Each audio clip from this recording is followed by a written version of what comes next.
ini adalah CDI Cozy siap mapping. Ini order daripada Tuan Yusri 8350, nombor akhir telefon owner sebagai rujukan. Dia order untuk PNP Legenda 110.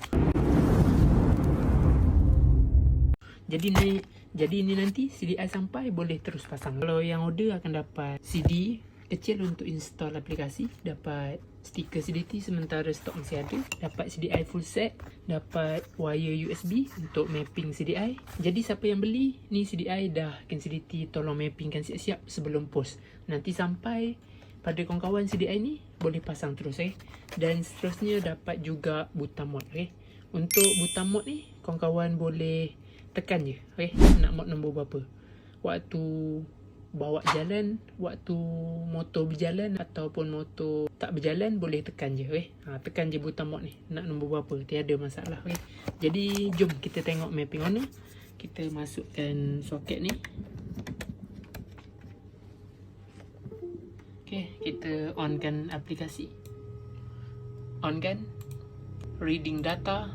Mod 1 adalah mod highway, mod 2 timing kuda bunyi seketul-seketul, mod 3 letup api low, mod nombor 4 sebu helikopter, mod nombor 5 backfire, mod nombor 6 timing kuda boleh bawa jalan, mod nombor 7 letup api power, mod nombor 8 mod race main dekat dan mod daily.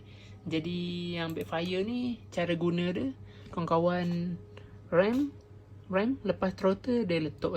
Pastikan kawan-kawan pakai exhaust yang betul lah untuk mudah letup. Dan pastikan waktu berhenti motor, dan untuk bawa slow je boleh.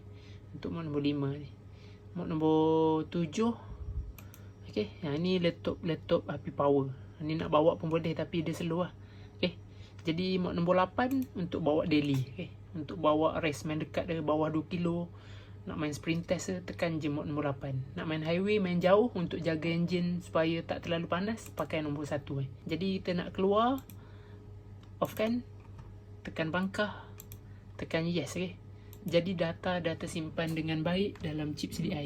Jika kawan-kawan berminat untuk order, kawan-kawan boleh WhatsApp nombor CDT di bawah. Nanti bagi tahu sekali jenis model motor kawan-kawan. Kalau pakai Legenda 110, bagi tahu Legenda. Kalau pakai Legenda 115, bagi tahu. Sebab dia punya pin tu tak sama.